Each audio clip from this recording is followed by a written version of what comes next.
Cielo de invierno, de Ricardo Cardone. Capítulo 3. Amalaya la noche. Faltaba poco para llegar a Coronel Dorrego, la mitad del recorrido entre Tres Arroyos y Bahía Blanca. Los tanques estaban llenos y la primera parte del viaje iba llegando a su fin. Después de todo, no habría salido tan mal si no hubiera sido porque esa noche Román había tenido que conformarse con un poco de pan y el queso que quedaba, luego de haberle dado una porción al vagabundo. Si hubiera sabido que me iba a pasar esto, no le habría dado nada al pordiosero, se dijo. Pero enseguida soltó una sonrisa, la primera del día. No creo. Al final el vagabundo me habría convencido de que le diera algo de comer, o me habría largado al perro, pensó. Ningún resplandor de la ciudad se alcanzaba a ver. Un poco más adelante, la ruta se perdía en la oscuridad. Un cartel pasó raudamente por la ventanilla del acompañante. Alcanzó a leer que faltaba algo más de 100 kilómetros para Bahía Blanca y muy poco para Coronel Dorrego. Lo dedujo por la cantidad de cifras que había logrado adivinar a la pasada. Hizo unos kilómetros más con el camión en la última marcha, aquella que llega a la velocidad de crucero y con la que el motor parece descansar al hacer su trabajo. Román divisó a alguien sobre la banquina. Una persona estaba por cruzarse en la ruta, frente a él, varios metros más adelante. Disminuyó la velocidad y se aproximó lentamente. Una mujer algo perturbada, como desconcertada por la noche, le estaba haciendo señas para que la llevara a algún lugar. Cuando el camión se acercó lo suficiente, la mujer se hizo a un lado. De otro modo, Román no habría alcanzado a frenar. La mujer tenía las prendas deshechas, el pelo revuelto, y se le veían algunas manchas de sangre en el rostro. Román se detuvo en la banquina para mirar mejor a la mujer y alcanzó a ver que sus brazos estaban marcados por varios cortes. Ella caminaba con una pronunciada cojera. Le pidió por favor que la alcanzara hasta Coronel Dorrego, porque su familia había tenido un accidente y necesitaba ayuda con urgencia. Le rogaba a Román que la acercara a la ciudad. No había pasado nadie en esa noche y el frío la hacía temblar. Román dudó de lo extraño del caso. A varios choferes ya les había ocurrido encontrarse en la ruta con alguien pidiendo ayuda o haciendo señas solamente para que lo alcanzaran al pueblo más cercano, y terminaban siendo asaltados por delincuentes que les robaban las pertenencias y el dinero que tenían en su poder. Luego escapaban perdiéndose en los campos aledaños. Los camioneros hacían la denuncia y la causa quedaba olvidada en la comisaría del pueblo más cercano, que generalmente se encontraba a muchos kilómetros.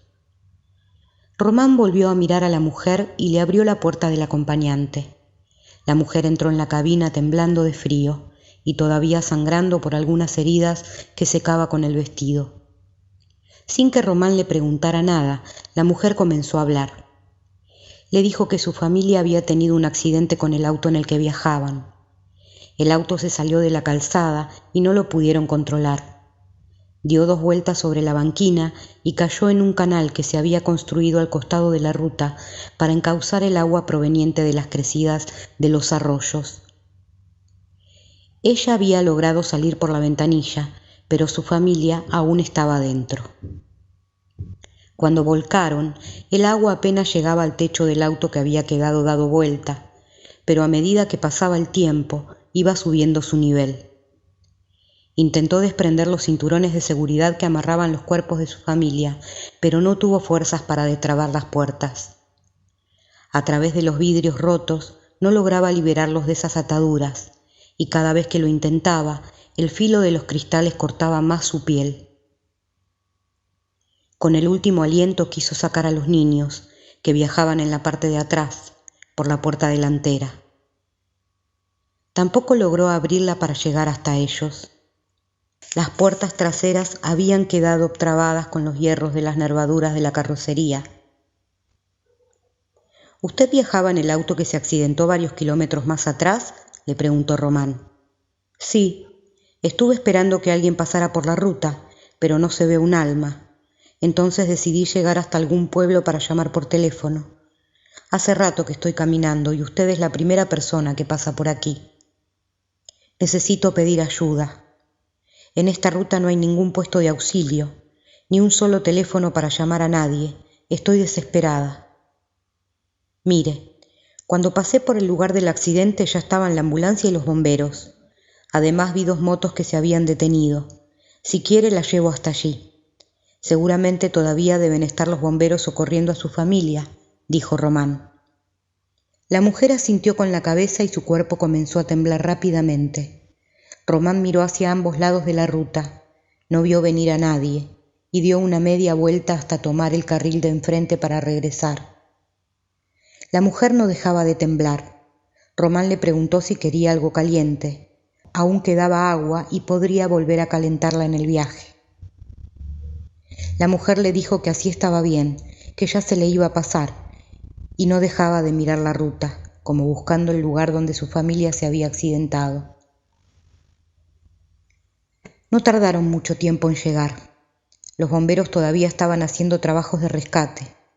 Román puso balizas, detuvo el camión en la banquina y bajó con la intención de ver con más detalles lo que había ocurrido. Dio la vuelta por la parte trasera del camión para abrirle la puerta a la mujer. Le pareció extraño que ella no se hubiera bajado todavía, con lo desesperada que se veía. Pensó que aún seguiría aturdida y fue a ayudarla a descender del camión. Cuando llegó a la cabina, la mujer ya no estaba. Román cruzó la ruta y llegó hasta el auto accidentado. 2 enfermeros terminaban de subir a la ambulancia una camilla en la que había una persona cubierta por una manta. Por los cabellos que se dejaban ver daba la sensación de que era una mujer. Román no pudo percibir mucho más porque los enfermeros cerraron la puerta rápidamente y la ambulancia partió hacia 3 arroyos. Los chicos de las motocicletas se habían quedado en el lugar mirando el trabajo de los bomberos. Cuando la ambulancia se fue, ellos se subieron a las motos para continuar el viaje.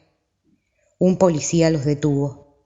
Les advirtió que antes de llegar a Coronel Dorrego, la ruta estaba cortada. Un arroyo había desbordado y el agua había cruzado la ruta inundando toda la zona. Les dijo que el personal de vialidad ya estaba en el lugar y que no los dejaría pasar mientras hubiera agua sobre el asfalto. Los expertos estimaban que recién al otro día por la tarde la ruta estaría en condiciones para circular. Los motociclistas no entraban en razón y querían continuar el viaje sin importarles que la ruta estuviera cortada. Le decían que se las arreglarían para pasar y el policía los amenazaba con multarlos. Una de las chicas que venía en una de las motos se alejó de la discusión y se acercó a Román. Vestía pantalones de jean y campera de cuero. Tenía unos 25 años y el cabello corto y lacio. ¡Qué fatalidad!, dijo la joven. Esta ruta está mal señalizada, añadió Román. La curva es muy pronunciada y si uno viene distraído, sigue de largo. ¿Usted por qué volvió?, preguntó la chica.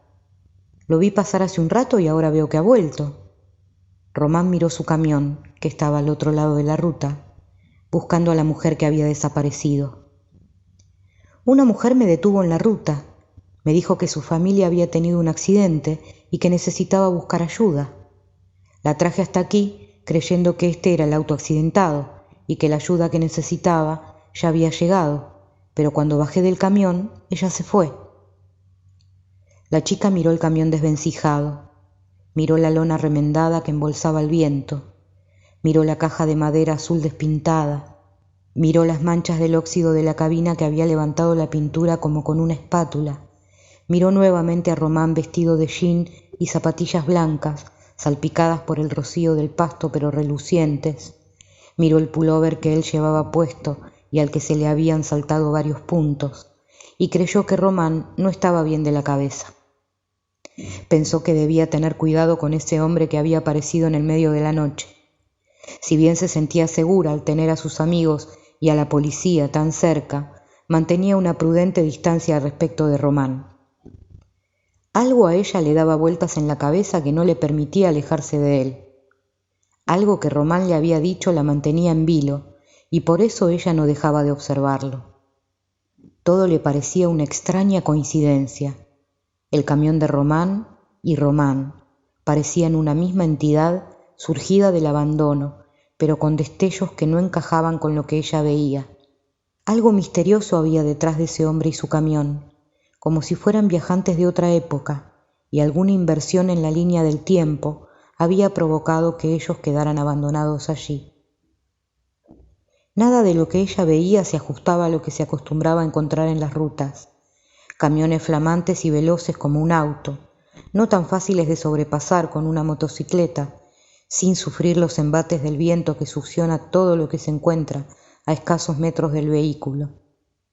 El camión de Román se parecía más a una tienda ambulante que a un vehículo de transporte de larga distancia. Sin embargo, Román confiaba más en su camión que en cualquier otro.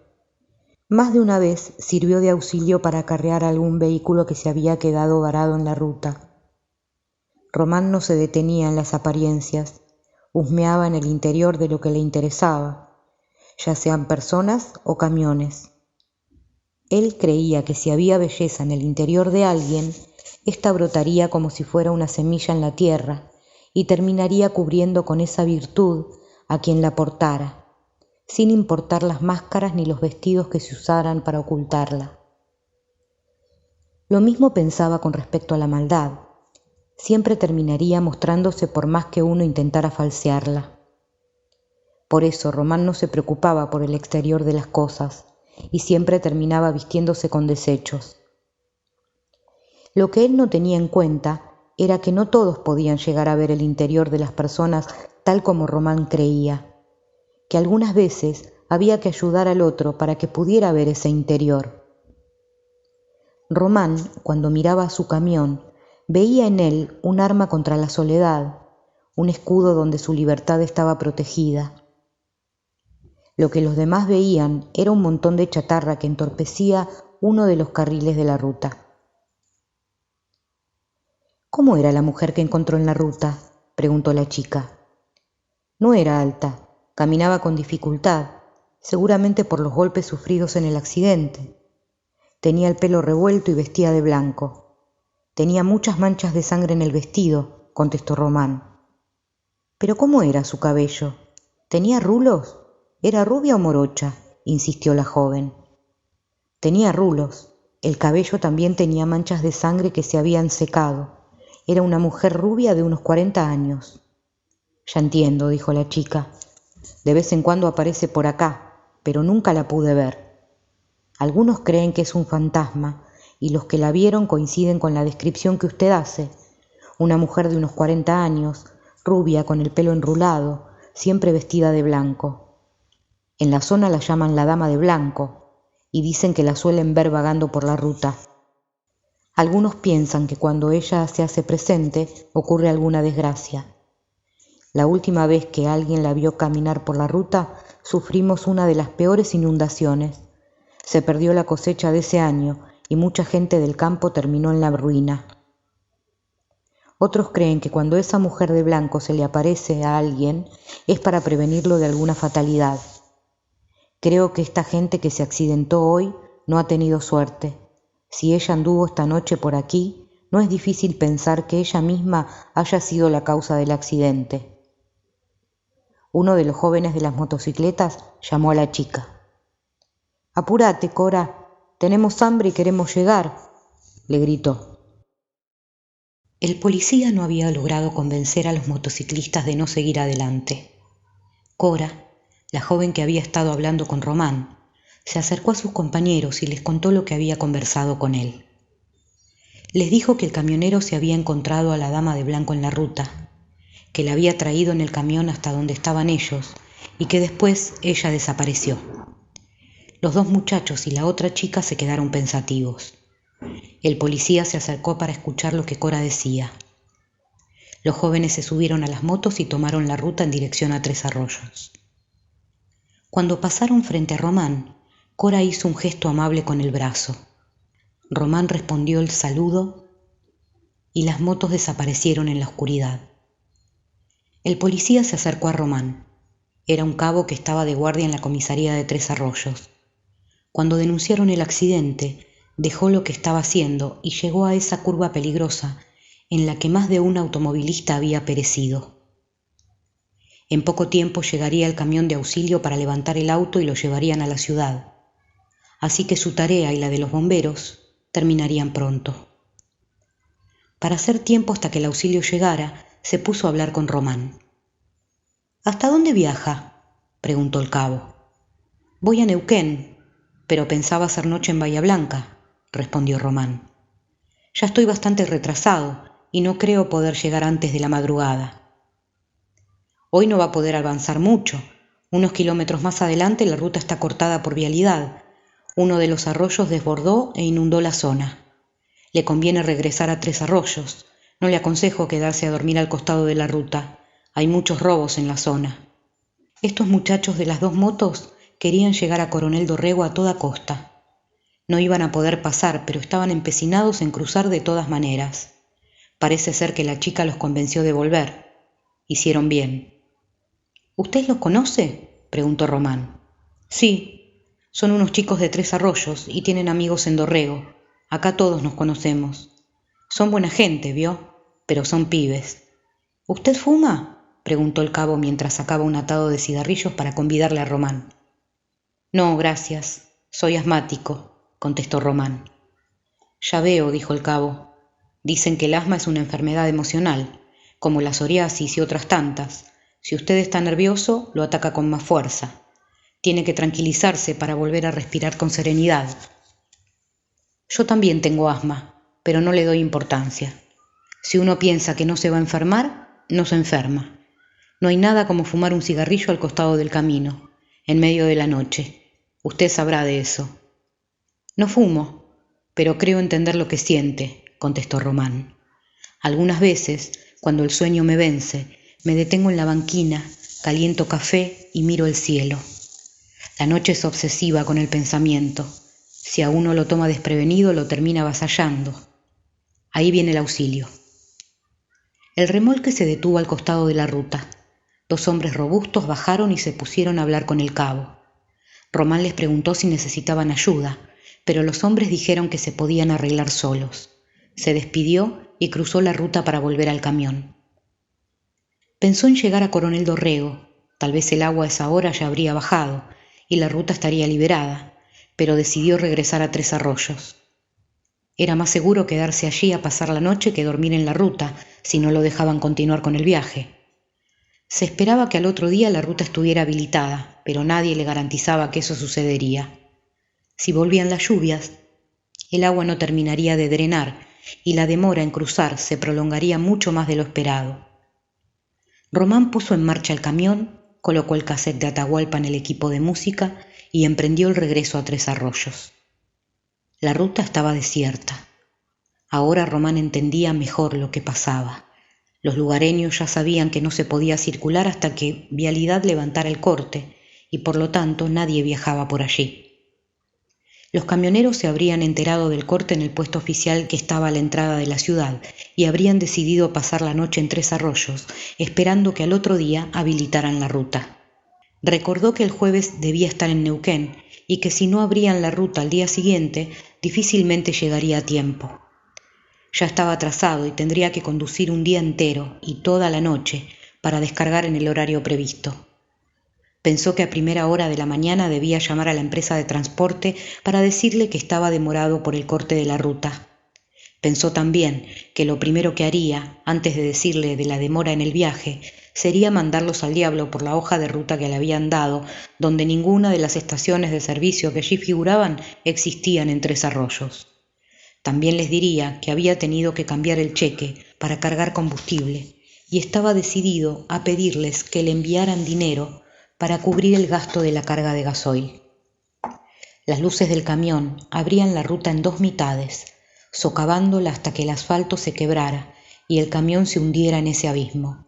Nadie se enteraría de que por allí había pasado Román Ulises Beltrán con su antiguo camión Ford, al que le habían cambiado el motor cuando apenas lo había comprado. El dueño anterior le había dicho que tenía camión para rato, que podría recorrer el país tal como él lo había hecho. El primer viaje que hizo Román con su flamante compra quedó trunco debido a una falla en el cigüeñal. El motor había empezado a consumir demasiado aceite y en vez de lubricar las piezas, se quemaba. Un humo cada vez más negro salía por el caño de escape. Con las horas, el motor se recalentó por la fricción en seco y el camión se detuvo. El mecánico que después lo vio le aconsejó cambiar el motor. Nada de lo que allí había se podía reparar. Llamó a la empresa de transporte, les comentó lo que le había pasado y esperó un día entero hasta que llegara el camión que completaría el viaje del flete.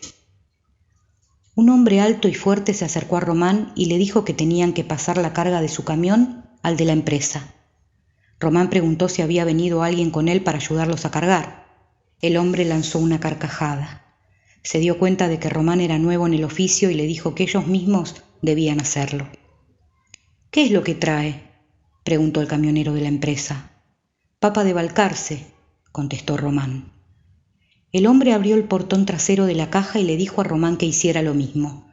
Estacionó su camión de cola, enfrentándose la caja de uno con la caja del otro, y comenzaron a pasar las bolsas de papas de un camión a otro.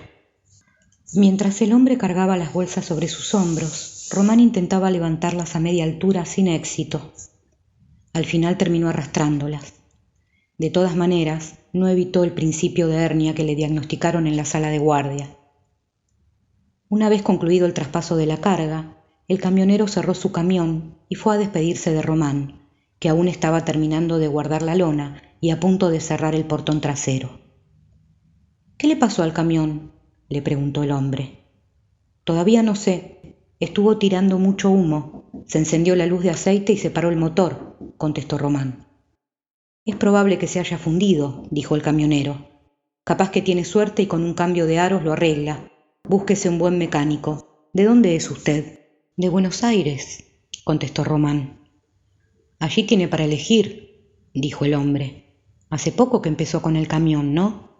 «Es mi primer viaje», contestó Román. En la cara de Román se podían ver todos los signos de la frustración. Agotado física y mentalmente, apenas podía hablar con el camionero. El cuerpo de Román estaba completamente mojado por la transpiración y sucio por la tierra de las bolsas de papas. Tenía los músculos acalambrados y la boca pastosa por la deshidratación que le había producido trabajar bajo el sol. El camionero, en cambio, estaba fresco, como si no hubiera hecho demasiado esfuerzo. «Esto no es un trabajo para usted», dijo el camionero. «En realidad no es un trabajo para nadie. Uno envejece 2 años por cada año que pasa. Si usted viera a los que estuvieron toda la vida manejando un camión se daría cuenta. Tienen 50 años y parece que tuvieran 100. Uno acá deja mucho más que el cuerpo. Deja el tiempo que la vida le tiene preparado para disfrutar. Deja a la familia, deja a sus hijos, deja a sus nietos, deja a sus amigos. Al principio todo parece fácil. Uno se siente libre, cree que es su propio dueño, se quiere comer el mundo. Pero luego comienza a entender que ya no pertenece a ningún lugar, que no es de ninguna parte. Llega a una ciudad y piensa que siempre fue de allí. Luego llega a una provincia y piensa que ese es su verdadero hogar. Al final se olvida del lugar al que pertenece, aquel lugar donde nació, aquel donde conoció a su primera novia, donde formó una familia. Algunas veces llego a mi casa y no conozco a mis hijos. Los veo de lejos jugar en la calle y a medida que me voy acercando me parece que son otros, tal vez hijos de algún vecino nuevo, porque uno, cuando pasa tanto tiempo fuera de su casa y vuelve, se encuentra con alguna familia recién llegada al barrio, pero de repente el más chico se me sube al estribo de la puerta y ahí me doy cuenta de que es él. No se ría, es verdad lo que le digo. Las personas cambian rápido mientras uno está ausente, sobre todo los hijos. A mi esposa cada vez la veo más joven y yo estoy cada vez más viejo. Hágame caso. En cuanto pueda, venda el camión». «Si fuera por cómo me siento ahora, no lo dudaría», contestó Román. «Ya no tengo ganas de seguir adelante. Manejaba un taxi y estaba harto de la vida. Trabajaba de noche, con los horarios cambiados, muerto de sueño, y no me alcanzaba el dinero para llegar a fin de mes. Creí que con el camión las cosas iban a cambiar, pero ya ve, no solo no cambian, sino que empeoran. A fin de año me retiro, dijo el camionero. Ya no soporto más este trabajo. Usted es joven, búsquese un empleo cerca de su casa y en el tiempo que le quede libre haga alguna actividad física, no se arruine la salud. El camionero subió al camión, tocó la bocina de aire y se alejó con el brazo en alto. Román miraba cómo ese camión le llevaba la ganancia de ese mes y le dejaba nada más que pérdidas. Pérdidas que no solo formaban parte del plano económico, sino que devastaban la fe. Se había quedado vacío en medio de una ruta que no tenía principio ni final. El sol empezaba a caer. El remolque llegaría esa noche o al otro día. Comenzaba a hacer frío. Román entró a la cabina, calentó café, puso algo de música y lloró como llora un hombre en su soledad, sin consuelo.